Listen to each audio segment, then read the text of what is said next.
बड़े भाई हजरत मौलाना फैजान रजा हनफी साहब किबला बहुत खूबसूरत अंदाज से ना तो मनकबत के अशार पेश कर रहे थे, आप हजरात समात कर रहे थे और बहुत ही बुलंद आवाज से दादे तहसीन पेश कर रहे थे। अब आप हजरात तैयार हो जाएं। खलीफा हुजूर मुहद्दिस कबीर शहजादे हुजूर खालिकुल उलमा उस्ताद से ग्रामी वकार हजरत मौलाना हसन रजा साहब किबला के खिताब नायाब सुनने के लिए आप हजरात तैयार हो जाएं। शायर कहता है कि जश्न का एहतमाम करते हैं, सारी दुनिया में नाम करते हैं, और सारे हजरत जो कर नहीं सकते आला हजरत के जश्न का एहतमाम करते हैं, सारी दुनिया में नाम करते हैं, और सारे हजरत जो कर नहीं सकते आला हजरत वो काम करते हैं। कि झारखंड से एक आवाज गुंजी कि तसव्वुफ का ये अंधेरा किसी दिन छट भी सकता है धागा तंग नजरी का किसी दिन कट भी सकता है। अब आने वाला मिसरा अगर आप हजरात को समझ में आ जाए तो पूरे ताकत व तवानाई के साथ सुभान अल्लाह की सदाएं बुलंद करें कि तसव्वुफ का ये अंधेरा किसी दिन छट भी सकता है धागा तंग नजरी का किसी दिन कट भी सकता है। जरा आहिस्ता लीजिए नाम मेरे ताजुश्शरिया का, नहीं तो सुले गुल्ली का कलेजा फट भी। जरा आहिस्ता लीजिए नाम मेरे ताजुश्शरिया का, नहीं तो सुले गुल्ली का कलेजा फट भी सकता है। और अहले सुन्नत के लोगों ने जलसा किया, इसमें नाराज होने की क्या बात है। जलसा हम करें, महफिल हम सजाएं, चंदा हम वसूले और उलमा को हम बुलाएं, और नाराज कुछ लोग हो जाते हैं। भाई उन्हें न जाने क्या तकलीफ होती है। शायर कहता है कि अहले सुन्नत के लोगों ने जलसा किया, इसमें नाराज होने की क्या बात है। इमामे अहले सुन्नत का नारा लगा, इसमें नाराज होने की क्या बात है। आला हजरत का जिक्र मुकद्दस हुआ, बात मुफ्ती आजम हिंद की चलने लगी, बीच में आ गया नामे अख्तर रजा, इसमें नाराज होने की क्या बात है। बीच में आ गया नामे अख्तर रजा, इसमें नाराज होने की क्या बात है। आइए बड़ी तेजी के साथ खलीफा हुजूर मुहद्दिस कबीर, खलीफा हुजूर मुहद्दिस कबीर, असीर हुजूर शारे बुखारी, शहजादे हुजूर खलीकुल उलमा उस्तादुल अजीज हजरत अल्लामा व मौलाना हसन रजा कादरी साहब किबला से मैं गुजारिश करूंगा कि हजरत माइक पर तशरीफ लाए और अपने खिताबे नायाब से हम सामईन हजरात को दिलों को मुनव्वर मुजल्ला फरमाए। आइए उनका इस्तकबाल पूरी ताकत और तवानाई के साथ कर ले। अल्लाह रब्बुल आलमीन ने जिसे दो हाथ दिया है वो अपने दोनों हाथों को 12वीं का झंडा बनाए और बुलंद आवाज से नारे का जवाब दे। नारे तकबीर, नारे रिसालत, मसलके आला हजरत, बस्ती बस्ती करिया करिया, बस्ती बस्ती करिया करिया, मसलके आला हजरत। नारे तकबीर, नारे रिसालत।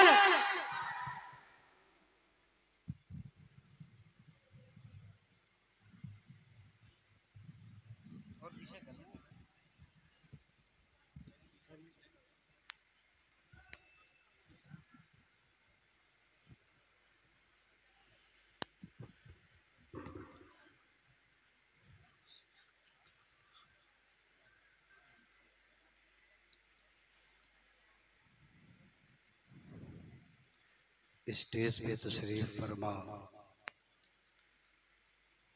हमारी जमात के मुअक्कर उलमाए इकराम, खुसूसन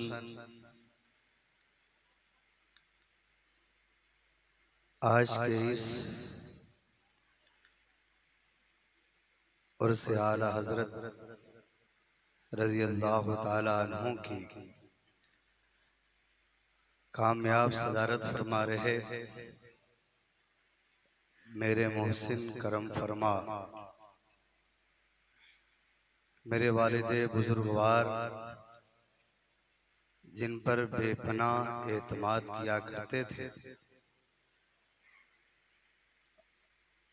और मदरसा हनफिया गौसिया मबहसियत मुमतहिन जिन्हें याद करते थे, इसके अलावा बहुत सारे मौके पर याद करते थे। वो असीर हुजूर मुफ्ती आज़म हिंद, खलीफा हुजूर गुलजार मिल्लत, उस्तादुल कुर्रा फखरुल कुर्रा, इज्जत माब आली जनाब अशाह अलहाज कारी गुलाम मोहिद्दीन साहब क़िबला और इस मस्जिद के खतीब मेरे बिरादर मोहतरम फाजिले नौजवान हजरत मौलाना रेहान साहब क़िबला और आपके इस मस्जिद के इमाम मेरे दाहिनी जानिब तशरीफ फरमा हजरत हाफिज कारी आलम साहब क़िबला और बाई जानिब तशरीफ फरमा हजरत कारी नदीम रजा साहब क़िबला और मेरे भाई साबिर भाई जिन्होंने पोस्टर को बड़ा खूबसूरत तरीके से निकाला। इन्हें इस फन में महारत ताम्मा हासिल है। मुअज़्ज़ज़ सामीन इकराम और पर्दा नशी ख़वातीन इस्लाम, अस्सलामु अलैकुम व रहमतुल्लाहि व बरकातुहू। वालेकुम अस्सलाम व रहमतुल्लाहि व बरकातुहू। अभी आप हज़रात ने मुझसे कबल नातो मनक़बत के आसार अजीज़म मेरे शागिर्द रशीद हजरत मौलाना फैज़ान रज़ा व कारी फैज़ आलम से आप हज़रात ने सुना। और ये लम्ही की बड़ी मस्जिद खूबसूरती में बजडिया की सरजमीन पर अपनी मिसाल आप है और इस मस्जिद के मुसल्लियान इकराम खुशकिस्मत हैं और अराकीन के लोग जो इस मस्जिद को खूबसूरत से खूबसूरत तर बनाया। अल्लाह ताला कुरान करीम में इरशाद फरमाता है, इन्नमा यामुरु मसाजिदल्लाहि मन आमन बिल्लाहि वल यौमिल आखिर। अल्लाह की मस्जिदों को वही लोग आबाद करते हैं जो अल्लाह और रोज़े क़यामत पर ईमान रखते हैं। तो काबिल मुबारकबाद है अराकीन के लोग जुमला मुसल्लियान इकराम जो इस मस्जिद को खूबसूरत से खूबसूरत तर बनाया, मस्जिद को आबाद किया। जैसे भी इस मस्जिद में जैसे भी जो लोग हिस्सा लेते हैं, हदीस शरीफ के अल्फाज हैं कि ये जो अल्लाह की मस्जिदों को तामीर करते हैं, खिदमत करते हैं, तो अल्लाह ताला उनके लिए जन्नत में आलीशान महल अता फरमाता है, बनाता है। मैं अल्लाह की बारगाह में दुआ गो हूँ कि कुरान और हदीस में तामीर मस्जिद, खिदमत मस्जिद के ताल्लुक से जो फ़ज़ाइल आए हैं वो तमाम फ़ज़ाइल अराकीन मस्जिद, मुसल्लियान इकराम और जो इसमें जैसे भी हिस्सा लिए उन्हें अता फरमा। अल्हम्दुलिल्लाह अल्हम्दुलिल्लाहिल्लज़ी फ़ज़्ज़ल सय्यदना व मौलाना मुहम्मदन सल्लल्लाहु तआला अलैहि वसल्लम अलल आलमीन जमीआ व अक़ामहु यौमल क़ियामति लिल मुज़निबीनल मुतलव्विसीनल ख़त्ताईनल हालिकीन शफ़ीआ फसल्लल्लाहु तआला वसल्लम व बारक अलैहि व अला कुल्लि मन हुवा महबूब व मर्दिउन लदै सलातन तबका व तदूम बिदवामिल मलिकिल हय्यिल क़य्यूम व अशहदु अन ला इलाहा इल्लल्लाह वहदहु ला शरीक लह व अशहदु अन्ना मुहम्मदन अब्दुहु व रसूलुहु अम्मा बाद फ़अऊज़ु बिल्लाहि मिनश शैतानिर रजीम बिस्मिल्लाहिर रहमानिर रहीम या अय्युहल्लज़ीना आमनुत्तकुल्लाह व कूनू मअस सादिक़ीन सदक़ल्लाहु अलियुल अज़ीम। आइए सबसे पहले हम और आप अपने और सारे कायनात के मरकज़ अक़ीदत हुज़ूर मुहम्मदुर रसूलुल्लाह सल्लल्लाहु तआला अलैहि वसल्लम के बारगाहे पुनर्वार में एक बार झूम झूम कर दरूद पाक का नज़ाना पेश करे। पढ़े बाबा से बुलंद अल्लाहुम्मा सल्लि अला। बस आगे आ जाओ। सैयदना व सफियाना मौलाना मोहम्मद मादिन जूद बल करम व अला आलि व सहाबी बारिक वसल्लम सलातम व सलामन अलैका या रसूल अल्लाह सल्लल्लाहु तआला अलैहि वसल्लम।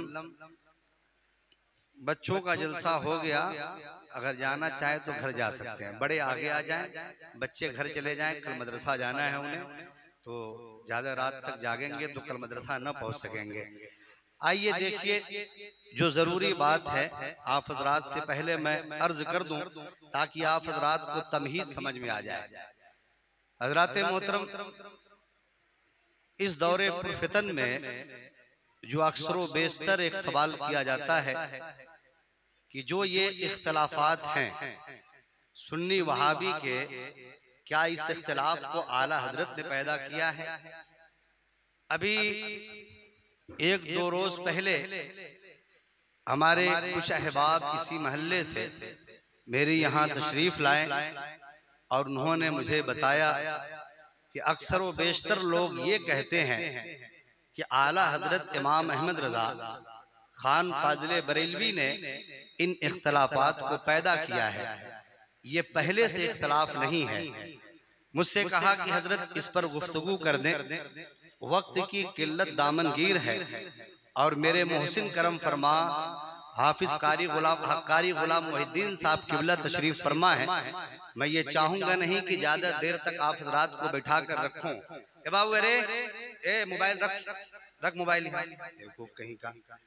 तो आप हजरात गौर से सुनिएगा, मैं बताने की कोशिश करता हूं लेकिन जहन को हाजिर रखिएगा, तब आपको अंदाजा होगा कि जो इल्जाम आला हजरत पे लगाया जाता है वो इल्जाम बेबुनियाद है। तारीख इस बात को दोहराती है। आप हजरात अगर तारीख का मुताला करें तो आप हजरात को मालूम हो, जो कौम अपनी तारीख को भुला देती है वो कौम तबाहियों की तरफ ढकेल दी जाती है। जो कौम अपने तारीख को फरामोश कर देती है वो कौम बर्बादियों की तरफ चली जाती है। अगर आप इस्लामी तारीख का अगर आप मुताला करें तो आप हजरात को मालूम होगा कि भारत की सरजमीन पर जितने भी बादशाह इस्लामी गुजरे हैं वो सब के सब सुन्नी थे, अहले सुन्नत व जमात में से थे, सिवाय जलालुद्दीन अकबर बादशाह के जिसने दीन इलाही चलाया था और मुजद्दिद इल्फसानी शेख अहमद सरहंदी ने उसके दीन इलाही की धज्जियां उड़ा दी थी। उसके अलावा भारत की सरजमीन पर जितने भी इस्लामी बादशाह गुजरे हैं सब के सब सुन्नी थे, अहले सुन्नत व जमात में से थे। अब मुझे आप बताइए कि इस भारत की सरजमीन पर जो भी बादशाह गुजरे हैं वो आला हजरत से पहले गुजरे हैं या आला हजरत के बाद पैदा हुए हैं? तो आप यही जवाब देंगे कि वो आला हजरत से पहले गुजरे हैं, तो सब के सब सुन्नी थे, अहले सुन्नत व जमात में से थे। यही वजह है कि हजरत अमीर खुसरू रजी अल्लाह ताला अन्हु फरमाते हैं, आप हमें बताइए कि हजरत अमीर खुसरू जिनकी मजार दिल्ली में है, बाबा निजामुद्दीन के चहेते मुरीद और खलीफा हैं, आप हमें बताइए कि हजरत अमीर खुसरू क्या बरेलवी थे, आला हजरत के बाद पैदा हुए हैं? नहीं, आला हजरत से बहुत पहले थे। हजरत अमीर खुसरू अपने एक शेर में फरमाते हैं कि वाह मुल्क माँ मुसलमा खेजुद्दीन जू कि माँ ही ये सुन्नी खेजत के जू, जिसका तर्जुमा ये है कि आप अमीर खुसरू फरमाते हैं कि हमारा मुल्क हिंदुस्तान इतना खूबसूरत है, इतना हसीन है, इतना आला है कि यहाँ से मुसलमानों की फौज निकलती है, यहाँ से मुसलमानों का लश्कर निकलता है। आगे अमीर खुसरू फरमाते हैं कि जो मुसलमान इस भारत की सरजमीन पर हैं वो किस अकीदे के हैं, किस मजहब के हैं, किस मसलक के हैं? तो हजरत अमीर खुसरू फरमाते हैं कि माहिए सुन्नी खेजत की जू, यानी मैं उनके मसलक और अकीदे की क्या बात करूं, बल्कि भारत की सरजमीन पर जो नदियां हैं, जो तालाब हैं, जो नहरें हैं, इन नदियों और तालाब से जो मछलियां निकलती है वो भी सुन्नी सहील अकीदा है। अब आप हजरात सजाइए, मुझे ये बताइए,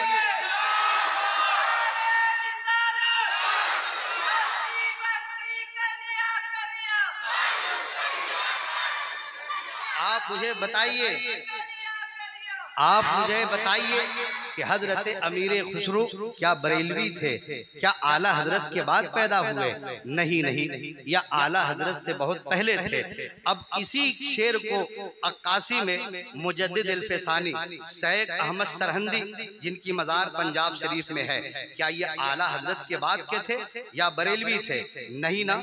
तो मुजद्दिद अल्फसानी शेख सरहंदी फरमाते हैं कि इस हिंदुस्तान की सरजमीन पर इस्लाम आने के बाद तकरीबन 600 सालों तक अहले सुन्नत व जमात की बहारें रही। जितनी भी खानकाएं थी सब सुन्नियों की थी, जितने मसाजिद थे सब सुन्नियों के थे, जितने उलमा मसाइख सूफिया जितने थे सब के सब अहले सुन्नत व जमात में से थे, सब के सब सुन्नी थे। और भारत की सरजमीन पर जितने औलिया इकराम पाए जाते हैं वो सब के सब सुन्नी हैं, अहले सुन्नत व जमात में पाए जा रहे हैं। कोई माई का लाल, कोई बदअकीदा अल्लाह का वली दिखला नहीं सकता। और याद रखिएगा, अल्लाह का वली वो होगा जिसका अकीदा दुरुस्त हो, जिसका दिल खौफे इलाही इसके रसूल का संगम हो, जिसका दिल मोहब्बत रसूल का मदीना हो। कोई गुस्ताख अल्लाह का वली नहीं हो सकता, कोई बदअकीदा अल्लाह का वली नहीं हो सकता, कोई बदमजहब अल्लाह का वली नहीं हो सकता। इसीलिए डॉक्टर इकबाल कहते हैं कि हमारी दीन की हक्कानियत के दोनों शाहिद है, मोइनुद्दीन अजमेरी और मोहिउद्दीन जिलानी। अब आप हजरात मुझे बताइए, अब इसी बात को एक डॉक्टर इश्तियाक हुसैन कुरैशी जो वाइस चांसलर कराची यूनिवर्सिटी, उन्होंने एक किताब लिखा है, माहिर तालीम है, अमन का मजहब। उस किताब में वो लिखते हैं कि इस्लाम की तारीख भारत में हमें यही बतलाती है कि सिंध से जो अरब फाते आए थे वो सब के सब सुन्नी थे, अहले सुन्नत व जमात में से थे। तो भारत की सरजमीन पर इस्लाम लाने वाले और यहाँ पर इस्लाम कबूल करने वाले फकत अहले सुन्नत व जमात में से थे, कोई दूसरा फिरका नहीं था, सब के सब सुन्नी थे, अहले सुन्नत व जमात में से थे। ये सब आला हजरत से पहले की बात है। तो अब सवाल ये पैदा होता है कि जब भारत की सरजमीन पर सब सुन्नी थे, अहले सुन्नत व जमात में से थे, तो फिर ये फिरके फिरके में बांटने का धंधा कब से शुरू हुआ? ये मजहब और मसलक में बांटने का कारोबार कब से शुरू हुआ? ये बदअकीदा, बदमजहब, बददीन बनाने का कारोबार कब से शुरू हुआ? तो आप तारीख का मुताला कीजिए कि जब 1857 ईस्वी में आजादी के सबसे बड़े हीरो अल्लामा फजल हक खैराबादी टनाटन सुन्नी थे, अहले सुन्नत व जमात में से थे। अब मुझे आप बताइए कि अल्लामा फजल हक खैराबादी क्या बरेलवी थे या आला हजरत के बाद पैदा हुए या आला हजरत के पहले थे? फिर सारा इल्जाम आप आला हजरत पर क्यों रखते हो कि सारे फसाद की जड़ आला हजरत है? आला हजरत ने सुन्नी बरेलवी का इख्तिलाफ पैदा किया है। सुनो, 1857 ईस्वी में जब अल्लामा फजल हक खैराबादी ने अंग्रेजों के खिलाफ जिहाद का फतवा दिया और उस फतवे जिहाद पर जिन 33 उलमा ने दस्तखत किए थे वो सब के सब सुन्नी थे, अहले सुन्नत व जमात में से थे। और जब उस फतवे जिहाद को दिल्ली के शाही मस्जिद से जारी किया गया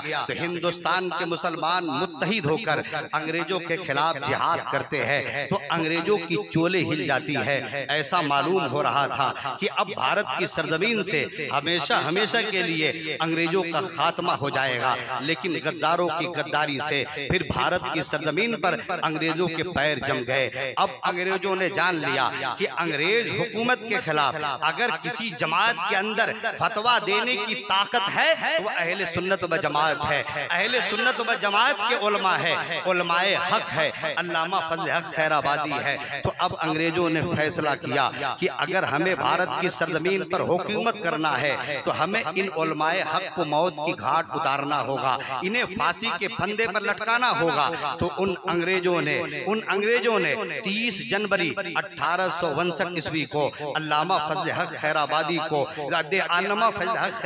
को गिरफ्तार किया। अल्लामा फजल हक हक खैराबादी पर लखनऊ में कत्ल का झूठा मुकदमा अंग्रेजों ने चलाया और अल्लामा फजल हक खैराबादी को 4 मार्च 1859 ईस्वी को अल्लामा फजल हक खैराबादी को काले पानी की सजा सुना दी गई। जजीरे इंडोमान निकोबार में कैद कर दिया गया। अल्लामा फजल हक खैराबादी पर कैदो बंद के आलम में वो जुल्म सितम के पहाड़ तोड़े गए। अंग्रेज कमांडर का बस एक यही मुतालबा था कि फजल हक अगर तुम जिंदगी बचाना चाहते हो तो बस इतना कह दो कि तूने अंग्रेजों के खिलाफ जो जिहाद का फतवा दिया है, इस फतवे से तुम रुजू कर रहे हो, इस फतवे को तुम वापस ले रहे हो। तो कसम खुदा की तारीख गवाह है कि अल्लामा फजल हक खैराबादी से कहा गया अगर जिंदगी बचाना चाहते हो तो बस इतना कह दो कि जो तूने अंग्रेजों के खिलाफ जिहाद का फतवा दिया है उस फतवे के वापस ले रहे हो तो हिंदुस्तान का हुस्न तुम्हारे कदमों में डाल देंगे, हिंदुस्तान का खजाना तुम्हारे कदमों में डाल देंगे। तो अल्लामा फजल हक खैराबादी ने एक तारीखी जुमला बोला था, कहा था कि इस खजाने की बात करते हो, इस फजल हक का सौदा मुस्तफा जाले रहमत की बाजार में हो चुका है, कोई माई का लाल फजल हक खैराबादी को खरीद नहीं सकता है। तुम किस हुस्न की बात करते हो? इस फजल हक के आंखों में गुंबदे खजरा के आराम फरमाने वाले आकाए कायनात का हुस्न काफी है, अब इन आंखों को कोई जमता नहीं है। तो अल्लामा फजल हक खैराबादी ने कहा वो फाक मैंने फतवा कुरान और हदीस की रोशनी में दिया है, अब फजल हक फांसी के फंदे पे लटक जाए, फजल हक का सीना गोलियों से छलनी कर दिया जाए, लेकिन फजल हक फतवा वापस नहीं लेगा। वो फाका कश की मौत से डरता नहीं, रूहे मोहम्मद इसकी बदन से निकाल दो, कि तौहीद की अमानत सीनों में है हमारे, आशा नहीं मिटाना नामो निशा हमारा। ए आबरूदे गंगा वो दिन है याद तुझको, उतरा तेरे किनारे जब कारवा हमारा, सारे जहां से अच्छा हिंदुस्तान हमारा, हम बुलबुले हैं इसकी ये गुलसिता हमारा। अल्लामा फजल हक खैराबादी के बाद अंग्रेजों ने, आप हजरात ज़हन को बिल्कुल हाजिर रखिएगा, वक्त कीमती है, बहुत मुख्तसर में तकरीर मैं ये बताना चाहता हूँ, ये जो इख्तलाफात की आदियाँ हैं, जो इल्ज़ाम आला हजरत पे रखा जाता है बेबुनियाद है। आप हजरात देखें, मैं आप हजरात को बताना चाहता हूँ, अब इन अंग्रेजों ने 18 एक अंग्रेज मुअर्रिख है जिसका नाम एडवर्ड टॉम्स है, वो लिखता है ये 1857, 58, 59 इन 3 सालों में अंग्रेजों ने 51,200 लोगों को फांसी के फंदे पर लटकाया। वो सब के सब अहले सुन्नत व जमात में से थे। 14,000 उलमाए दिल्ली को तख्तेदार पे लटका दिया। अब एडवर्ड टॉम्स से लिखता है, तवज्जो दीजिएगा क्या लिखता है कि उलमाए अहले सुन्नत के कत्ल का आलम ये था कि मैं अपने दिल्ली के एक खेमे में आराम करने के लिए गया तो मुझे खेमे के पीछे से मुर्दार की बदबू महसूस हुई। जो मैं देखने के लिए गया तो क्या देखता हूँ कि ये अंग्रेज 40 उलमाए अहले सुन्नत को बरहना करके आग के अंगारों पे पका रहे हैं। मेरे देखते ही देखते 40 उलमाए हक को और लाया गया, उन्हें बरहना कर दिया गया। अब अंग्रेज कमांडर का एक यही मुतालबा था कि अगर तुम अपना जान बचाना चाहते हो तो बस अपनी जबान से इतना कह दो कि अल्लामा फजल हक खैराबादी ने जो अंग्रेजों के खिलाफ जिहाद का फतवा दिया है उस फतवे को तुम नहीं मानते हो, उस फतवे का बाइकाट करते हो। तो एडवर्ड टॉम्स से लिखता है कि कसम पैदा करने वाले की, मैंने मुसलमानों को कुव्वत ईमानी को देखा, मैंने क्या देखा कि उन 40 उलमाए हक ने जिंदा आग के अंगारों पे पक जाना पसंद किया, लेकिन इतना कह के अपनी जान बचाना पसंद नहीं किया कि वो अल्लामा फजल हक खैराबादी के जिहाद वाले फतवों को नहीं मानते हैं। एडवर्ड टॉम्स से लिखता है कि 1857, 58, 59 इन 3 सालों में अंग्रेजों ने 51,200 लोगों को फांसी के फंदे पर लटकाया, उनमें से 14,000 उलमाए अहले सुन्नत थे। एडवर्ड टॉम्स लिखता है कि दिल्ली के चांदनी चौक से लेकर खैबर तक कोई ऐसा दरख्त नहीं था जिस पर उलमा की लाशों को न लटकाया गया हो। एडवर्ड टॉम्स लिखता है कि उलमा के कत्ल का आलम यह था कि उनको बरहना करके अंग्रेज आग के अंगारों पे जिंदा पका रहे थे, या उलमा के जिस्मों पर सूअर की चर्बी मल के उन्हें अंगारों पे पका रहे थे या बोरियों में कसकर गोलियों से छल्ली कर देते थे। और एडवर्ड टाम से लिखता है कि दिल्ली के चांदनी चौक से लेकर खैबर तक कोई ऐसा दरख्त नहीं था जिस पर उलमा की लाशों को न लटकाया गया हो।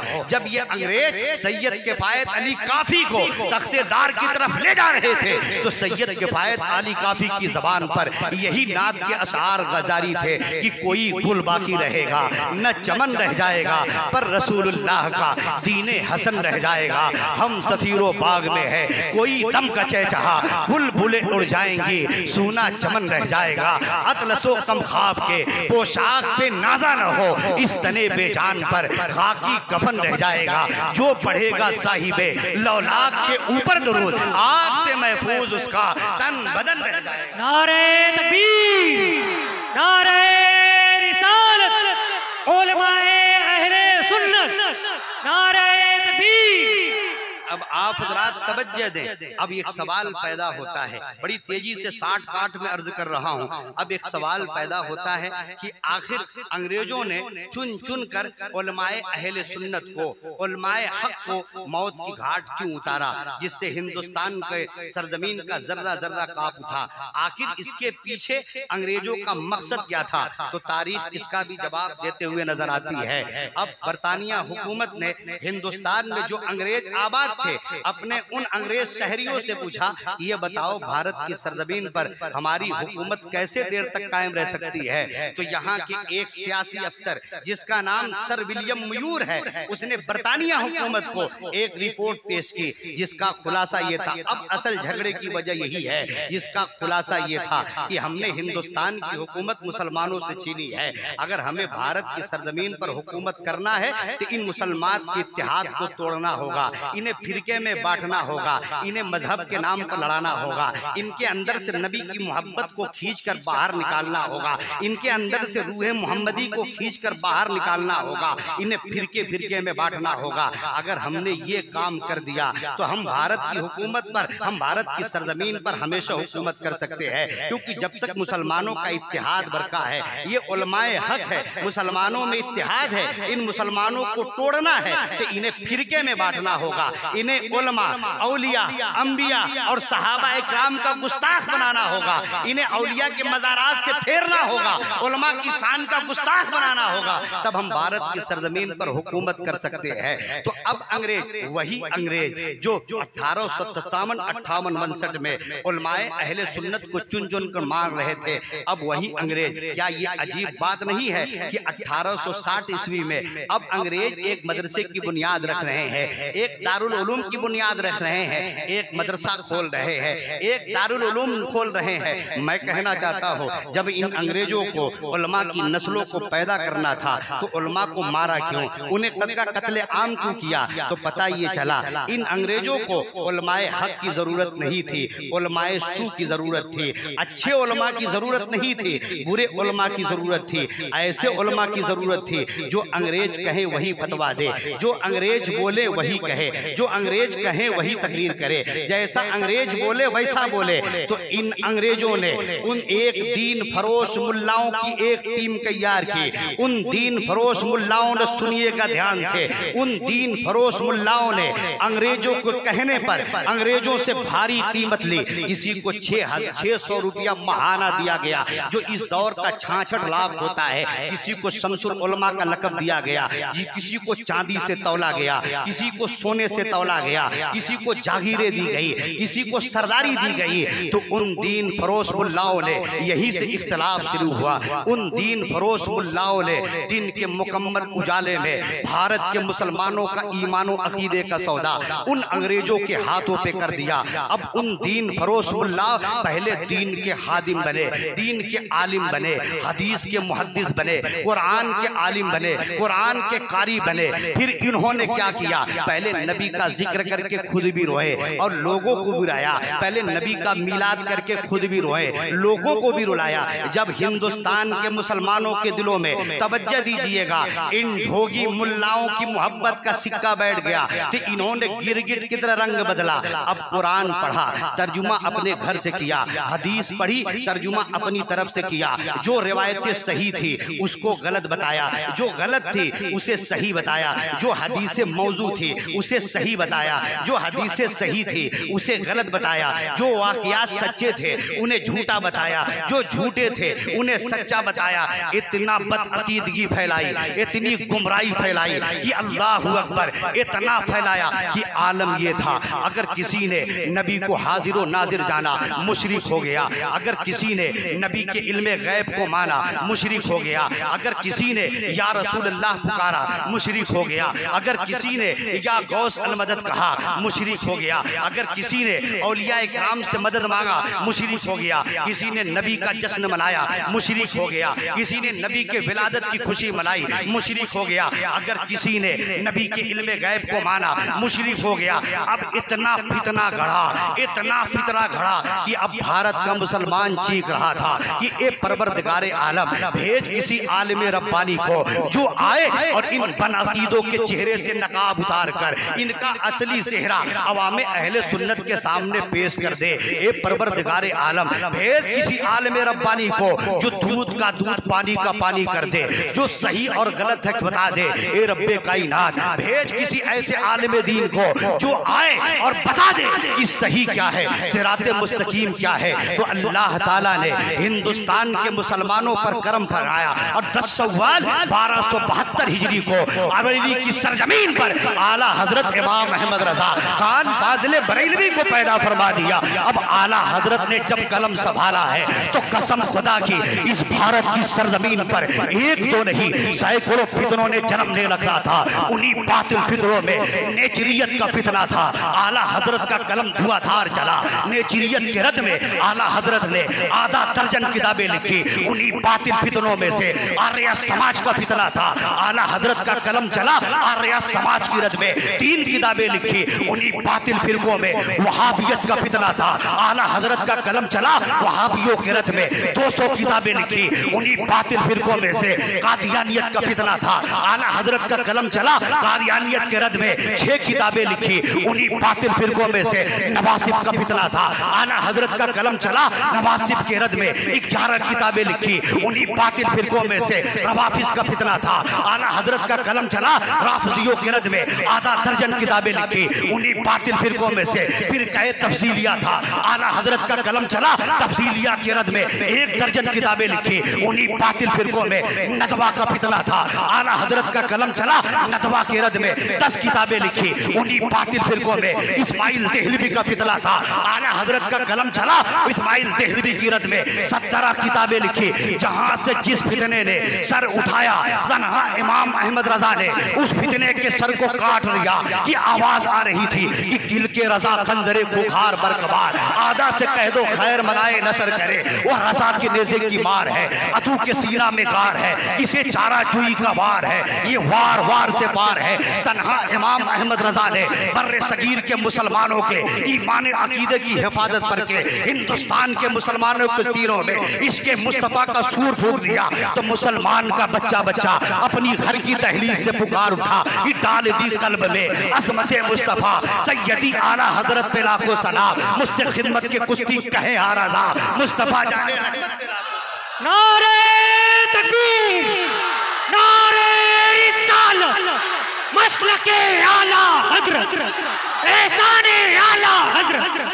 करामाते आला हजरत, खानदाने आला हजरत, बस्ती बस्ती करिया करिया, बस्ती बस्ती करिया करिया, खलीफे हुजूर मुहद्दिसे कबीर, नारे तकबीर, नारे रिसालत। माशाअल्लाह अजीज़म तालिब रजा सल्लल्लाहु मेरे शागिर्द रसीद बड़ी देर से निज़ामत के फ़राइज़ अंजाम दे रहे हैं और आवाज़ साथ नहीं दे रही कि जज्बा और हौसला देखिए। ये आशिक आला हजरत ही के अंदर ये जज्बा होता है। अल्हम्दुलिल्लाह। देखिए मेहनत कर रहे हैं आप हजरात, बेदारी का सबूत दे। जिन बच्चों को नींद आ रही है वो घर चले जाएं। मैं बड़ी कीमती बात बोल रहा हूँ, जहन हाजिर रहेगा तभी मैं कह सकता हूँ। आला हजरत, ये इख्तिलाफ आला हजरत की जानिब से नहीं हुआ। कब आला हजरत पैदा हुआ? 1856 ईस्वी में, 1272 हिजरी में। और इख्तिलाफात की आदियां पहले से चली आ रही थी। हाँ, आला हजरत ने इस जंग को जीता है। आला हजरत इमाम अहमद रजा ने जंग शुरू हो चुकी थी और जो फातेह होता है वही काबिल मुबारकबाद होता है। उसी के किस्से पढ़े जाते हैं, उसी की तारीख बयान की जाती है। तो जंग छिड़ चुकी थी लेकिन आला हजरत ने इस जंग को जीता है। अब याद रखिएगा, आला हजरत ने उनका बोरिया बिस्तर बांध दिया। वो जानते हैं कि अगर इन अवाम को आला हजरत से हमने दूर रखा तभी हमारी बाबागिरी चलेगी, तभी हमारा ये धंधा चलेगा, ये दुकान हमारी चलेगी। अगर ये अवाम अहले सुन्नत आला हजरत से करीब होगी, उलमाए हक से करीब होगी, तो हमारी बाबागिरी 9-2-11 हो जाएगी। इसलिए याद रखिएगा, इसीलिए वो कहते हैं कि अहमद रजा को क्यों मानते हो? आला हजरत एक सच्चे पक्के आशिक रसूल का नाम है। आपने आला हजरत को समझा क्या है? क्या आला हजरत ने किसी की जमीन हड़पी थी? क्या आला हजरत ने किसी को तकलीफ दिया था? तो फिर क्यों आप आला हजरत से दुश्मनी कर रहे हैं? आला हजरत ने आपका क्या बिगाड़ा है? हाँ, आला हजरत ने यह जरूर बता दिया कि शरीयत के दायरे में जो रहेगा उसी की ताजीम की जाएगी। और तुम ये भीड़ लगाकर जो खिलाफे शरा काम करते हो, लोगों को बेवकूफ बनाते हो, इसलिए तुम डरते हो कि तालीमाते आला हजरत आम होगी तो हमारा बोरिया बिस्तर बांध जाएगा और हमारा कारोबार बंद हो जाएगा। इसलिए तुम रोकते हो, आवाम को भड़काते हो। वरना आला हजरत घर घर में पहुंचे हुए हैं। जो बरेली की सरजमीन पर ये करोड़ों का मजमा, लाखों का मजमा है, क्या वो सब पागल और दीवाने हैं? आप ही अपने मोहल्ले में होशियार हो कि जो आप बता रहे हो। मैं कहना चाहता हूँ, आला हजरत को पूरी दुनिया जानती है। वो सब लोग दीवाना हैं जो आला हजरत को जानते हैं और दूरों दराज से सफर करे बरेली की जमीन पर पहुंचते हैं, वो लोग नहीं जानते हैं। मैं कहना चाहता हूँ कि आला हजरत एक सच्चे पक्के आशिक रसूल का नाम है।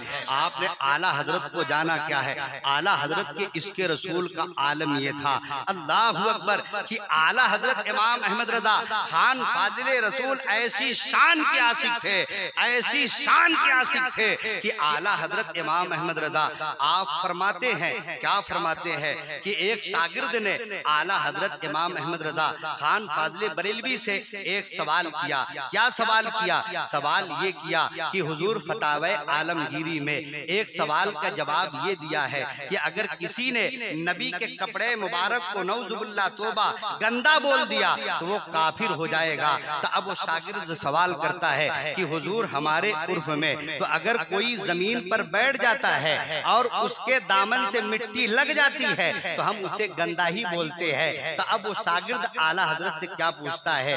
ये पूछता है कि हुजूर पूछना ये है कि प्यारे आका सल्लल्लाहु ताला अलैहि वसल्लम आप तकल्लुफ नहीं फरमाया करते थे, बाज औकात आप जमीन पर भी तशरीफ फरमा हो जाते थे, तो ऐसी सूरत में तो आकाए दो आलम के दामन से मिट्टी लग जाती थी, तो हुजूर ऐसी सूरत में क्या बोला जाए? अब देखिए कि आला हजरत के सीने में आकाए दो आलम की कैसी मोहब्बत थी। आला हजरत का जवाब सुनिए। आला हजरत फरमाते हैं कि बेटा अल्लाह ताला हर शख्स को अदब की तौफीक दे।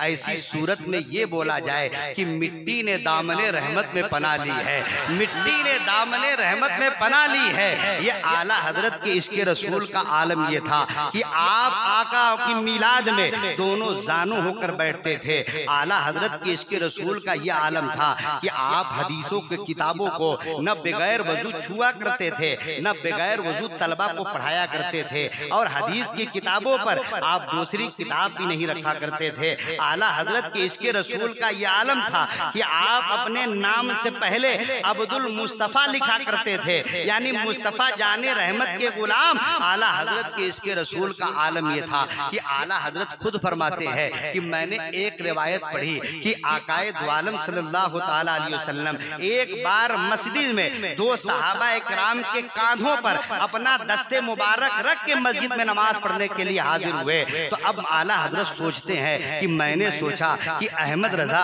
अगर तुम्हें मौत आ गई तो आकाए दो आलम की ये सुन्नत तुमसे बाकी रह जाएगी, और तुम्हारा आलम ये है कि तुम आका की हर हर सुन्नत पर सख्ती से अमल करते हो। तो आला हजरत फरमाते हैं कि मैंने बगैर किसी उज्र के दो हजरात के कांधों पर अपना हाथ रख के मैं भी उसी तरह मस्जिद में दाखिल हुआ जैसे आकाए दो आलम सल्लल्लाहु ताला अलैहि वसल्लम दाखिल हुए थे। अब मैं आपसे कहना चाहता हूँ कि ये आला हजरत इमाम अहमद रजा, इसकी चलती फिरती तस्वीर का नाम आला हजरत है, इसके मुस्तफा के साँचे में ढली हुई तस्वीर का नाम आला हजरत है, और आकाए दो आलम की हर हर सुन्नत पर सख्ती से अमल करने वाली जात का नाम आला हजरत है। और आला हजरत के इसके रसूल का आलम ये था कि जब आला हजरत सोते थे तो लफ्ज़ मोहम्मद की तस्वीर बन जाया करते थे। आला हजरत के मोहब्बत रसूल का आलम ये था कि खुद आला हजरत फरमाते हैं कि अगर तुम मेरे कल्ब को दो पारा करो, दिल को दो टुकड़े करो, तो एक पर तुम ला इलाहा इल्लल्लाह लिखा पाओगे तो दूसरे पर मुहम्मदुर रसूलुल्लाह लिखा पाओगे। ये आला हजरत इमाम अहमद रजा है कि आपका कैरेक्टर नबी नबी बोलता था, आपका किरदार नबी नबी बोलता था। अगर आप खलबत में है तब भी नबी नबी बोले, आप जलबत में है तब भी नबी नबी बोले, आपकी गुफ्तार नबी नबी बोलती थे, आपका रफ्तार नबी नबी बोलते थे। आप अगर रास्ता चलते थे तो नबी की अदाओं को सामने रख के चलते थे।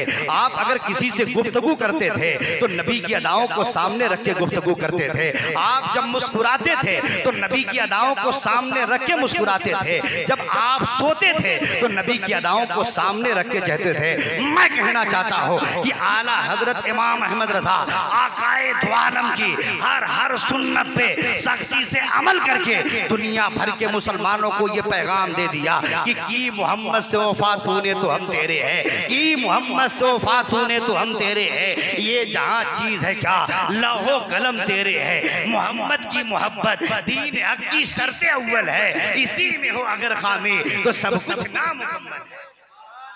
ये आला हजरत इमाम अहमद रजा खान फाजले बरेलवी है। अल्लाह अकबर। 1295 हिजरी में जब आला हजरत की उम्र शरीफ 22 साल की थी तो आपके वालिद मोहतरम अल्लामा नकी अली खान आपको लेकर महरेरा शरीफ सैयद आले रसूल अहमदी नूरी महरारवी रजी अल्लाह ताला अन्हु की खिदमत में हाजिर होते हैं और अर्ज करते हुजूर ये अहमद रजा को लाया हूँ, आप इन्हें बैत फरमा ले, अपने सिलसिले में दाखिल फरमा ले। अल्लाह अकबर। सैयद आले रसूल अहमदी नूरी अल्लाह अकबर जो एक वली कामिल थे। अल्लाह अकबर। आप आला हजरत इमाम अहमद रजा को देखते हैं, पेशानी को बोसा देते हैं, सीने से लगाते हैं, बैत कर फरमाते हैं और बैत फरमाने के फौरन बाद आपको इजाजत खिलाफत से भी नवाज देते हैं, बिला शर्त आपको इजाजत खिलाफत अता फरमा देते हैं। अब मैं आपसे कहना चाहता हूँ, आपके छोटे आपके भाई सैयद अबुल हुसैन मियां नूरी महरारवी अहमदी अर्ज करते हैं कि भाईजान आप किसी को इतनी जल्दी खिलाफत नहीं अता फरमाते हैं, लेकिन अहमद रजा अभी 22 साल के हैं। आपने अहमद रजा में क्या देखा कि फौरन इन्हें खिलाफत तो इजाजत अता फरमा दिया। तो सैयद आले रसूल नूरी महरारवी का जवाब सुनिए। आप फरमाते हैं कि मियां लोग मेरे पास जंग आलूद मैला कुचैला दिल लेके आते हैं तो मुजाहिदात और रियाजात की जरूरत पड़ती है, लेकिन अहमद रजा पाको साफ सुथरा दिल लेके आए, इसलिए अब न मुजाहिदात की जरूरत पड़ी न रियाजात की जरूरत पड़ी। अब हर मुरीद की ये ख्वाहिश होती है कि मैं अपने पीर की नजर में महबूब हो जाऊं, लेकिन आला हजरत की शान देखिए कि जिनके पीर कोई ऐरे गैरे पीर नहीं, सैयदी सैयद आले रसूल महरारवी आप पे फख्र करते हुए फरमाते हैं कि मियां मुझे इस बात की फिक्र थी कि कल क़यामत के दिन अल्लाह मुझसे पूछेगा कि बोल आले रसूल तू दुनिया से क्या लाया है, तो मैं क्या पेश करूंगा। लेकिन अल्हम्दुलिल्लाह अहमद रजा मुरीद हुए, मेरे सिलसिले में दाखिल हुए, तो अब क़यामत के दिन जब रब्बे कायनात मुझसे पूछेगा कि बोल आले रसूल तू दुनिया से मेरे लिए क्या लाया, तो मैं अहमद रजा को पेश कर दूंगा, आला हजरत को पेश कर दूंगा। ये आला हजरत की शान है कि उनके पीरो मुर्शिद उस पर फख्र कर रहे हैं और आला हजरत के पीरो मुर्शिद के अदब एहतराम का आलम ये था कि जब आला हजरत बरेली से महरारा शरीफ अपने पीरो मुर्शिद से मुलाकात के लिए जाया करते थे, तो जब पीर महरारा शरीफ आप पहुंचते थे तो मुर्शिद के एहतराम का ये आलम था आला हजरत के दिल में कि आप पांव से जूतियां उतार देते थे और महरारा की गलियों में नंगे पांव चला करते थे। आपके मुरीदीन अर्ज करते थे हुजूर पांव में जूता पहन लीजिए, तो आला हजरत फरमाते मियाँ ये मेरे पीरो मुर्शिद की गलियां हैं, न जाने पीरे मुर्शिद की नजर से गुजरे होंगे, ये बेअदबी है कि मैं पीरो मुर्शिद की गलियों में जूता पहन के चलूं। तो मैंने मुर्शिद के अदब एहतराम में जूता निकाल दिया। अब मैं आपसे कहना चाहता हूँ कि जब आला हजरत को अपने पीरे मुर्शिद की गलियों का एहतराम का यह आलम है, तो फिर गुंबदे खजरा में आराम पाने वाले आकाए कायनात के अदब एहतराम का आलम क्या होगा, मदीने की गलियों का आलम क्या होगा। जभी तो आला हजरत हम सुन्नियों को ईमान और अकीदा देते हैं कि हरम की जमीन और कदम रख के चलना, अरे सर का मौका है ओ जाने वाले कि जमीन मदीने के खित्ते खुदा तुझको रखे, गरीबों फकीरों को ठहराने वाले की चमक तुझसे पाते हैं सब पाने वाले, मेरा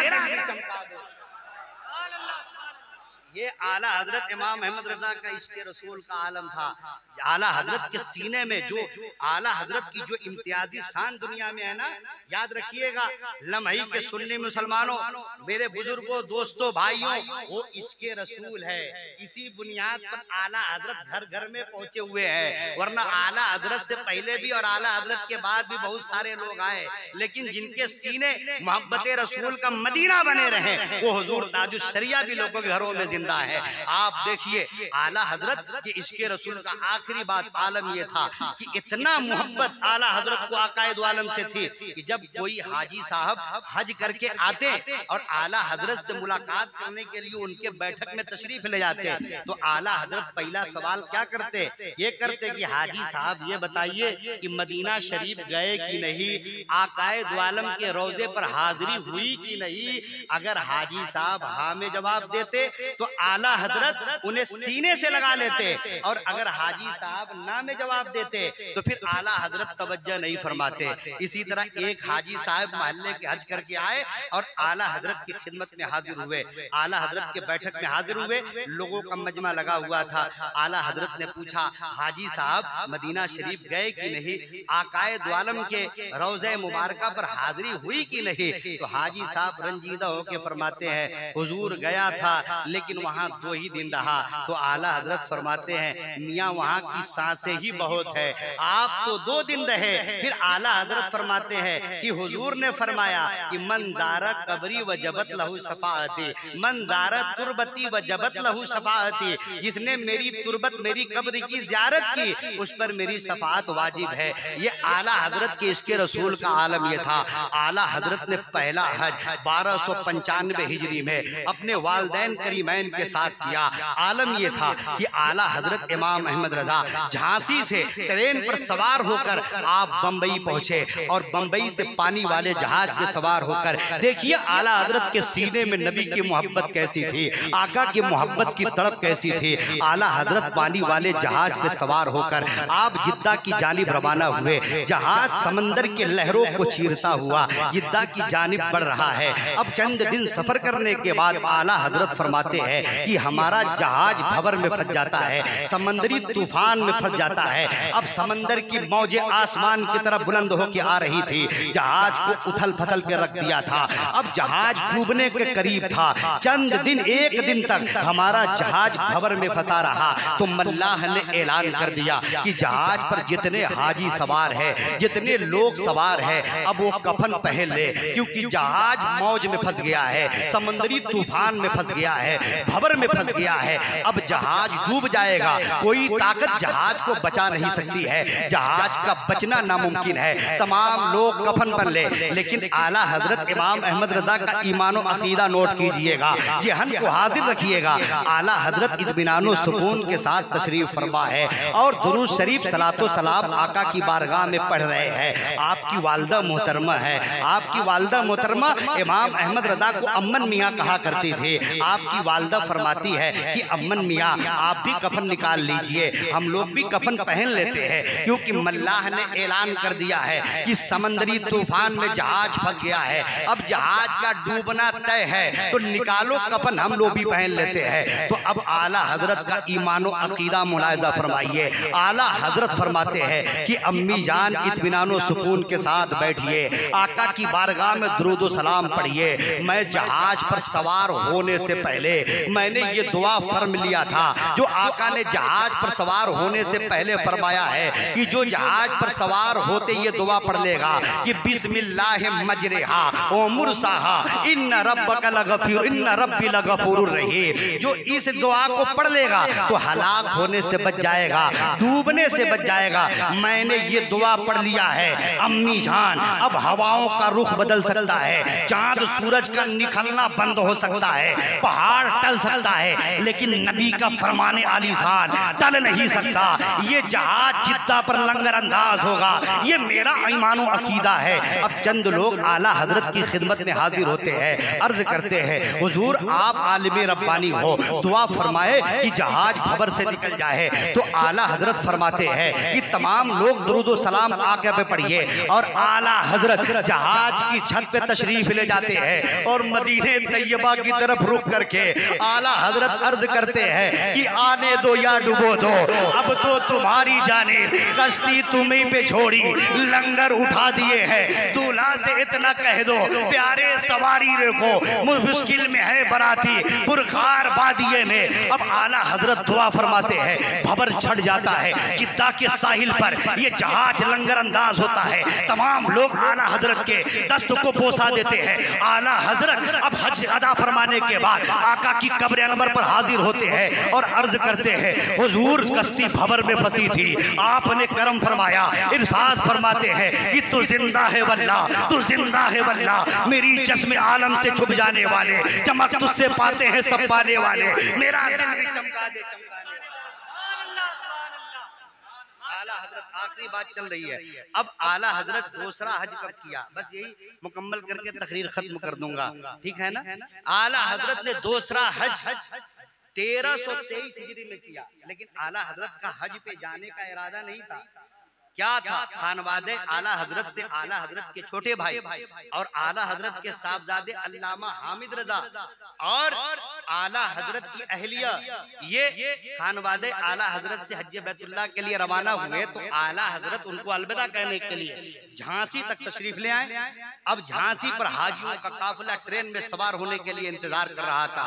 ट्रेन आई, हाजियों का काफिला ट्रेन पे सवार हुआ। जब आला हजरत ने ये मंजर देखा, दिल उनका फट गया। मदीने वाले आका की याद आई और अपनी नात का वो अशार इनकी जबान पे आ गया कि जानो दिल होशो खिरत सब तो मदीने पहुंचे, तुम नहीं चलते रजा सारा तो सामान गया। अब आला हजरत घर जाते हैं और घर जाने के बाद अपनी अम्मी जान से आप इजाजत लेते हैं, फिर झांसी आते हैं, बंबई वाले ट्रेन पर बैठते हैं और बंबई पहुंचते हैं। हुस्ने इत्तेफाक से अभी वो जहाज बंबई से रवाना नहीं हुआ था जिस पर आला हजरत के घर वाले सवार थे, उसी पे आला हजरत बैठकर आप हज बैतुल्लाह के लिए रवाना हो जाते हैं। जब आप जिद्दा पहुंचते हैं हज अदा करने के बाद, अब आला हजरत आकाए दो आलम की कब्र अनवर पर हाजिर होते हैं। अब देखिए कि एक दीवाने की कब्र पर हाजिरी कैसे होती है। आला हजरत आका की कब्र अनवर पर हाजिर होते हैं और उसके बाद हाजिल में ज़ियारत की तमन्ना लिए हुए आला हजरत आका की बारगाह में दुरूदो सलाम पढ़ रहे हैं, दुरूदो सलाम पढ़ रहे हैं। रात का एक हिस्सा गुजर जाता है, लेकिन उस रात आला हजरत की किस्मत में ज़ियारत की सआदत न थी। तो आला हजरत रंजीदा होकर आप फरमाते हैं कि वो सुए लालाजार फिरते हैं, तेरे दिन ऐ बहार फिरते हैं, कोई क्यों पूछे तेरी बात रजा, तुझसे कुत्ते हजार फिरते हैं। आला हजरत मक्ते में आकाए दो आलम की बारगाह में अपनी आजिज़ आजिजी और बेकसी को इस तरह बयान फरमाया है, लफ्ज कुत्ते का इस्तेमाल किया है। आला हजरत फरमाते हैं कि अहमद रजा तू क्या तेरी हकीकत का, तू जैसे हजारों सगाने मदीना मदीने के गलियों में दीवानों वार फिरते हैं। इतना अर्ज था कि आला हजरत अपने माथे की निगाहों से अल्लाह के रसूल सल्लल्लाहु ताला अलैहि वसल्लम ने आला हजरत पे करम फरमाया और आला हजरत ने बेदारी के आलम में अपने माथे की निगाहों से सरवरे कायनात सल्लल्लाहु ताला अलैहि वसल्लम की ज़ियारत की। आला हजरत ने बेदारी की हालत में अपने इन आंखों से मुआजा शरीफ में खड़े होकर आकाए दो आलम सल्लल्लाहु ताला अलैहि वसल्लम की ज़ियारत की। मैं कहना चाहता हूँ कोई यूं ही आला हजरत नहीं बन जाता है। आला हजरत बनने के लिए लाख जतन करना पड़ता हो। जब हजरत अबू बकर सिद्दीक की सदाकत हो, जब हजरत उमर की अदालत हो, जब उस हजरत उस्मान गनी की सखावत हो, जब हजरत मौलाए कायनात की सुजात हो, जब हजरत अब्दुर्रहमान बिन औफ की अमीरी हो, जब हजरत अबू जर गिफारी की गरीबी हो, जब हजरत इमाम आजम अबू हनीफा की हिमायत हो, जब सरकार गौसे पाक की अता हो, जब ख्वाजा गरीब नवाज की दुआ हो, और जब मोहब्बत आले रसूल भी हो और मोहब्बत रसूल भी हो, और ये तमाम चीजें एक इंसान के अंदर जमा हो जाए और रसूल कायनात उस इंसान पर अपनी तस्दीक की मोहर लगा दे, तो एक साथ आला हजरत की पैदा होती है, एक साथ इमाम अहमद रजा खान फाजिल बरेलवी की पैदा होती है। जब तो ताजुस्सरिया फरमाते हैं कि जहां पानी हता कर दे भरी जन्नत हिबा कर दे, नबी मुख्तारे कुल है जिसे जो चाहे अदा कर दे, जहां में उनकी चलती है वो दम में क्या किरका कर दे, सभी को आसमा कर दे, सुरैया को सरा कर दे। ये आला हजरत बोल दे और 5 मिनट बोले सुनेंगे आप, जरा सुन ले, आप देखे ये आला हजरत इमाम अहमद रजा हैं खान फाजिल बरेलवी। अब आपको आला हजरत, अब आखिरी बात दिखा दूं, आला हजरत इमाम अहमद रजा खान फाजिल बरेलवी इस मुस्तफ़ा के साचे में ढली हुई उस जात का नाम आला हजरत इमाम अहमद रजा है। जब आला हजरत इमाम अहमद रजा का वक्त करीब हुआ तो अल्लाह अकबर, आपने अपने इंतकाल से चंद दिन पहले आपने वसीयत फरमाई कि तुम मेरी कब्र को गहरी और कुशादा रखना, ताकि जब आकाए दो आलम सल्लल्लाहु ताला अलैहि वसल्लम मेरे कब्र में तशरीफ लाएं तो मैं अदब से खड़ा होकर आका की बारगाह में सलातो सलाम पेश करूं। हजरत मोहतरम ये आला हजरत हैं, अल्लाह अकबर। लेकिन कुछ लोगों ने कह दिया कि नबी अलैहिस्सलाम मरकर मिट्टी में मिल गए, सद बार माज़अल्लाह। हालांकि कुरान में अल्लाह इरशाद फरमाता है वला तक़ूलू लिमन युक़तलू फी सबीलिल्लाहि अमवात बल अहयाउ वलाकिन ला तशउरून, यानी जो अल्लाह की राह में शहीद किए गए हैं तुम उन्हें मुर्दा गुमान न करना, बल्कि वो जिंदा हैं, तुम्हें खबर नहीं। जरा सोचे कि जब एक शहीद की हयात का, जिंदगी का ये आलम है, तो जो तमाम नबियों के सरदार हैं वो आकाए दो आलम क्यों नहीं अपनी कब्र में जिंदा होंगे। लेकिन हदीस शरीफ के अल्फाज है इन्नल्लाह हर्रमा अलल अर्दे अन ताकुल अजसादल अंबिया, कि बेशक अल्लाह ने जमीन पर हराम किया है कि वह अंबिया इकराम के जिस्मों को खाए। जरा आप देखें कि आपके मोहल्ले से या ये जो हजरात हैं, अल्लाह ताला हमारा खात्मा ईमान पर फरमाए। हमारे मोहल्ले से अगर कोई मौत का शिकार होता है, अब उसकी मैयत पड़ी है, उसको गुस्ल दिया जाता है, कफनाया जाता है, उसके जनाजे को उठाया जाता है, गलियों से घुमाया जाता है, कब्रिस्तान ले जाया जाता है, उसकी नमाज़े जनाजा पढ़ी जाती है, फिर उसे अधेरी कब्र में उतार दिया जाता है। क्या आपने कारी गुलाम मोहिद्दीन साहब से या मौलाना रेहान साहब से या किसी उलमा से सुना कि जब एक मरने वाला कब्र में चला जाता है, लोग अपने हाथों से उसके मुंह पर मिट्टियां डालकर तख्ते बराबर करके मिट्टियां डाल के जब वापस हो जाते हैं तो उस मरने वाले के साथ क्या होता है? तो उलमा फरमाते हैं कि कब्र में उससे 3 सवाल किए जाते हैं। पहला सवाल मन रब्बु का, तेरा रब कौन है? तो अगर मरने वाला नेक अमल करके मरा है तो जवाब दे देता है रब्बी अल्लाह, मेरा रब अल्लाह है। अब दूसरा सवाल किया जाता है माँ दीनों का, तुम्हारा दीन क्या है? तो अगर मरने वाला नेक अमल करके मरा है तो जवाब दे देता है कि दीनिल इस्लाम, मेरा दीन इस्लाम है। अब हदीस शरीफ में आता है, एक तीसरा सवाल भी किया जाता है, वो अहले सुन्नत व जमात के मदारिस में भी पढ़ाया जाता है और बदअकीदों के मदरसे में भी बुखारी शरीफ पढ़ाई जाती है। और इस हदीस को बतलाया जाता है कि कब्र में एक तीसरा सवाल किया जाएगा। वो सवाल क्या है कि माँ कुंत तक़ूलु फी हाज़र रजुल, तू इस मर्द के बारे में क्या कहता है। अब हदीस में इस आया है, इस नजदीक के लिए इस्तेमाल होता है, तो पता ये चला कि कब्र में किसी की आमद होगी जिसके ताल्लुक से ये सवाल किया जाता है। तो अब आला हजरत इमाम अहमद रजा खान फाज़िले बरेलवी फरमाते हैं कि प्यारे कब्र में आकाए दो आलम की आमद होगी और जिस हिसाब से मरने वाले के अमल है उसी हिसाब से कब्र में आकाए दो आलम की ज़ियारत होगी। तो आला हजरत झूम के फरमाते हैं कि जरा सोचो उस मर्दे मोमिन की कब्र का आलम क्या होगा जिसकी कब्र में आकाए दो आलम तशरीफ लाएंगे। तो आला हजरत फरमाते हैं कि जब आका तशरीफ लाएंगे तो कब्र बुक्के नूर बन जाएगी, उसमें नूर के चश्मे लहराएंगे। आला हजरत फरमाते हैं कि कब्र में लहराएंगे ताहस्र चश्मे नूर के, जलवा फरमा होगी जब तलात रसूलुल्लाह। ये आला हजरत इमाम अहमद रजा है। आप समझ रहे हैं, अब उनके इंतकाल का वक्त बिल्कुल करीब होता है तो आप फरमाते हैं कि तस्वीर हटा दी जाए।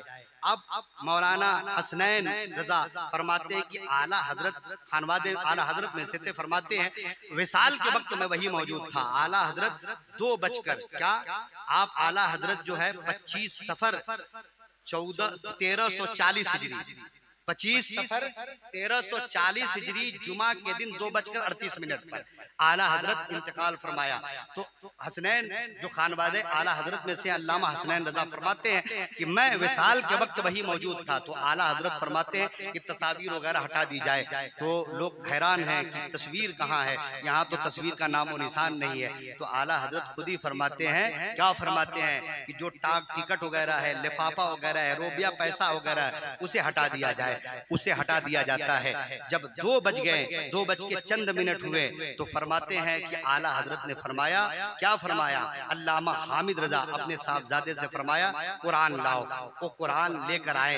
तो आला हजरत अपने छोटे साहबजादे अल्लामा मुस्तफा हुजूर मुफ्ती आज़म हिंद से फरमाते हैं कि आप कुरान पाक की तलावत कीजिए, सूरह यासीन और सूरह रात पढ़िए। तो हुजूर मुफ्ती आज़म हिंद सूरह यासीन सूरह रात पढ़ते हैं। इधर आला हजरत की आंखें एक चेहरे पर एक चमक भरती है, आंखों में एक चमक, पेशानी पे नूर टपकता है और आला हजरत की रूह प्रवास कर जाती है। कब प्रवास कर जाती? 2:38 पर जुमा का दिन था। ऐन जब मुअज्जिन ने हय्या अलल फलाह कहा तो आला हजरत अपने हकीकी माबूद से जा मिले। अब इधर आला हजरत 25 सफर 1340 हिजरी को आला हजरत इंतकाल फरमाते हैं। ठीक 25 सफर को उधर बैतुल मुकद्दस में एक शामी बुजुर्ग ने आकाए दो आलम को ख्वाब में देखा कि आकाए दो आलम तशरीफ फरमा है, तख्त बिछा हुआ है, सहाबा इकराम का मजमा लगा हुआ है, मजमे पे सुकूत तारी है, किसी का इंतजार हो रहा है। तो वो बुजुर्ग अर्ज करते हैं कि हुजूर बात क्या है, किसका इंतजार हो रहा है? तो आकाए दो आलम फरमाते हैं कि अहमद रजा का इंतजार हो रहा है, इमाम अहमद रजा का इंतजार हो रहा है। तो शामी बुजुर्ग फरमाते हैं हुजूर अहमद रजा कौन है? तो आकाए दो आलम फरमाते हैं कि अहमद रजा हिंदुस्तान के शहर बरेली के एक बासिंदे हैं, मेरे सच्चे पक्के आशिक हैं, उसी अहमद रजा का इंतजार हो रहा है। हम अहमद रजा के इंतजार में बैठे हैं। अब उनकी आंखें खुल जाती है, बेदार होते हैं, दिल में आला हजरत की मोहब्बत की तड़प उस शामी बुजुर्ग के दिल में जागी। अब उन्होंने सोचा, पता लगाया तो पता चला कि आला हजरत हिंदुस्तान के एक जय्यद आलिम है, सच्चे पक्के आशिक रसूल आलिम रब्बानी है। अब वो सोचते हैं कि चलो चलकर आला हजरत से मुलाकात करें। अब वो हिंदुस्तान आते हैं, बरेली पहुंचते हैं। तो जब बरेली पहुंचने के बाद आला हजरत के बारे में पूछते हैं तो लोग कहते हैं कि आप जिस बुजुर्ग हस्ती की तलाश में यहाँ तक आए वो 25 सफर 1340 हिजरी को इस दुनिया से पर्दा फरमा चुके हैं। तो बुजुर्ग हर्ज है, यही 25 सफर की तारीख थी। मैं बैतुल मुकद्दस में सोया था तो ख्वाब में आकाए दो आलम को देखा। आका आला हजरत का इंतजार फरमा रहे थे। मैं कहना चाहता हूँ कि आला हजरत की क्या शान है कि आला हजरत को आकाए दो आलम इंतजार फरमा रहे हैं, इसीलिए आला हजरत फरमाते हैं अब आला हजरत इस दुनिया से कूच कर जाते हैं। इसलिए मैं आपसे कहना चाहता हूँ कि आला हजरत सुन्नियत की पहचान बन गए हैं। मैं कहना चाहता हूँ उलमाए अहले सुन्नत फरमाते हैं कि आला हजरत से सच्ची पक्की मोहब्बत करना ये सुन्नी होने की अलामत है, और आला हजरत से बुग़्ज़ हसद रखना, नफरत रखना, दिल में कीना रखना, ये आला हजरत से दिल में कीना रखना ये बदअकीदगी गुमराह और बददीन होने की अलामत है। मैं ये अपने घर से नहीं कह रहा हूँ, कोई कल ये ना कहे कि मौलाना हसन रजा अपने घर से गढ़ कर बात बोल गए। ये एक जबरदस्त आलिम दीन जो हदीसों के पहाड़ इल्म के समंदर है, बड़े पाए के आलिम दीन है, वो कौन है? मौलाना कादिर बख्श सहसरामी। मौलाना कादिर बख्श सहसरामी से लोगों ने पूछा कि हुजूर ये वहाबी दोबंदी, ये बदअकीदा जो हमारी तरह रोजा रखते हैं, हमारी तरह हज करते हैं, नमाज पढ़ते हैं, कुरान पढ़ते हैं, ये हमारे ही में मिले जुले रहते हैं, तो हम इन्हें पहचाने कैसे? तो मौलाना कादिर बख्श सहसरामी जो एक जय्यद आलिम है, अल्लाह के वली है, वो कहते हैं, मैं नहीं कहता, वो कहता है बैठ जाइए, मैं आपको एक आसान नुस्खा बैठाई देता हूँ, इस नुस्खे को दिमाग में बैठा लीजिए, इससे बेहतरीन दूसरा नहीं मिलना है। फिर मैं कहता हूँ कि ऐ लम्ही के सुन्नी मुसलमानों, आप भी इसे ज़हन में बैठा लीजिए। मौलाना कादिर बख्श सहसरामी फरमाते हैं कि अगर तुम जानना चाहते हो कि सामने वाला सुन्नी है या बदअकीदा है, तो उसके सामने तुम आला हजरत का जिक्र छोड़ दो, और जो आला हजरत ने सुन्नियत की खिदमत की है, बदअकीदों का रद्द किया है, उसे शुमार करना शुरू कर दो, और साथ साथ उसकी पेशानी को देखो। अगर उसकी पेशानी उभर जाए, उसका चेहरा चमक जाए, सीना चौड़ा हो जाए, आंखों में चमक आ जाए, खुशी से फूल जाए, तो समझ लेना सुन्नी सहीउल अकीदा है, वो सच्चा सुन्नी है, सुन्नी सहीउल अकीदा है। और अगर उसका चेहरा सड़ जाए, सिकुड़ जाए, पजमुर्दा हो जाए, कुमिला जाए, ऊंट की तरह बिदक जाए, कछौचा का चिराग देख के भड़क जाए, तो समझ लेना कि वो बदअकीदा और गुमराह है। मैं कहना चाहता हूँ कि आला हजरत सुन्नियत की पहचान है, इसीलिए मुस्तफ़ा हैदर हसन मियाँ, सैयद मुस्तफ़ा हैदर हसन मियाँ महारारवी फरमाते हैं कि जो मेरा मुरीद है उस पर वाजिब है कि वह आला हजरत से सच्ची पक्की मोहब्बत रखे। जिसके दिल में आला हजरत की मोहब्बत नहीं, वो मेरा मुरीद नहीं। फिर सैयद मुस्तफ़ा हैदर हसन रजा आगे फरमाते हैं कि अगर कोई आला हजरत से बुग़्ज़ हसद रखता है, अगर जो सुन्नी बना घूमता है, तुम उसके पीछे पड़ जाओ, तहकीक कर लो, तो जरूर उसके अंदर कोई बदअकीदी और गुमराही होगी, वो बदअकीदों से मेल जोल रखता होगा, तभी वो आला हजरत का नाम सुन के भड़कता है। तब फरमाते हैं कि उसके अंदर कोई गुमराही होगी, तभी वो आला हजरत का नाम सुन के भड़कता है। तो अब उन्हीं के भाई सैयद नजमी मियाँ फरमाते हैं कि सोने चांदी को जांचने के लिए संगे पारस से काम ले लीजिए। ये सोनारों के पास पहले एक कसौटी होती थी, वो जांचते थे कि जो सोना लाया है उस पर घिस कर देखते थे कि वो सोना ओरिजिनल है या डुप्लीकेट है, सामने वाला चोर तो नहीं है, ईमान का लुटेरा तो नहीं है, ये हमें गलत चीजें तो नहीं दे रहा है, तो उस कसौटी पर परखते थे। तो सैयद नजमी मियाँ फरमाते हैं कि सोने चांदी को जांचने के लिए संगे पारस से काम ले लीजिए, और बदअकीदा को पहचानने के लिए सिर्फ आला हजरत का नाम ले। बस तकरीर खत्म। और फिर इंशाअल्लाह, असल में मैंने इतना ज्यादा इसलिए बोल दिया कि 2 साल से जो लम्ही पर जलसा होता मुझको बिठा के रखते हैं, और ये कमेटी वाले समझते हैं कि मैं बोलना नहीं जानता, तो मेरा नंबर ही नहीं लाते हैं। तो आज मैंने सोचा कि बोल दे ताकि आप लोग भी जान जाए कि मैं भी बोलना जानता हूँ। तो ये तकरीर अब मेरी खत्म हो गई है।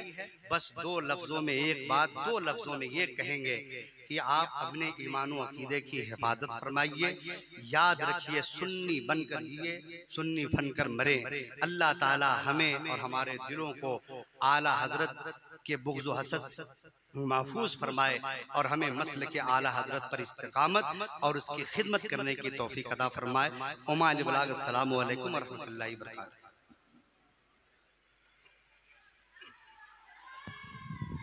मुस्तफ़ा जाने रहमत पे लाखों सलाम, शम्अ बज़ में हिदायत पे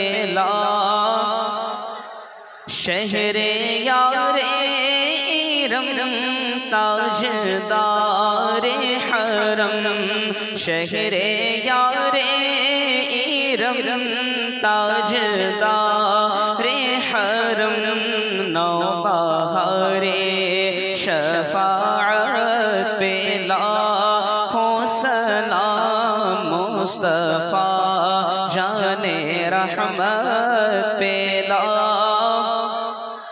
एक मेरा ही रहमत में दावा नहीं, एक मेरा ही रहमत में दावा नहीं, शाह की सारी उम्मत पे लाखों सलाम, मुस्तफ़ा जाने रहमत पे वो रज़ा आला हज़रत बरेली के शाह डाल दी क़ल्ब में अज़मते मुस्तफ़ा, जिसका सुन्नी मनाते हैं यौमे रज़ा, उस इमाम महले सुन्नत पे लाखों सलाम, मुझसे खिदमत के क़ुदसी कहे हाँ रज़ा, मुझसे खिदमत के क़ुदसी कहे हाँ रज़ा, मुस्तफ़ा जाने रहमत पे लाखों सलाम, शम्अ बज़ में हिदायत पे लाखों सलाम। अस्सलातु वस्सलामु अलैका सय्यदी या रसूल अल्लाह, अस्सलातु वस्सलामु अलैका सय्यदी या हबीब अल्लाह, व अला आलिका व अस्हाबिका या नूरन मिन नूरिल्लाहि सल्लल्लाहु तआला अलैहि वसल्लम। तशरीफ रखें आप।